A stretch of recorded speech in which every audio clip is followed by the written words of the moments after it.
आई वडिलांना कशी मदत करता? कोणाकोणाच्या पाया पडता? मम्मीच्या, पप्पाच्या, आजीच्या, आजोबाच्या, देवाच्या.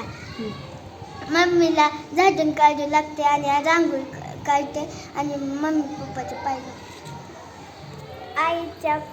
आईच्या आणि देवाच्या पाया पडते.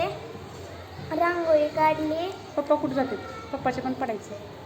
हां. मम्मीचं पाय पडते.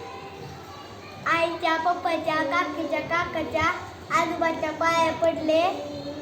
काकीला साबण आणून दिलं. आईला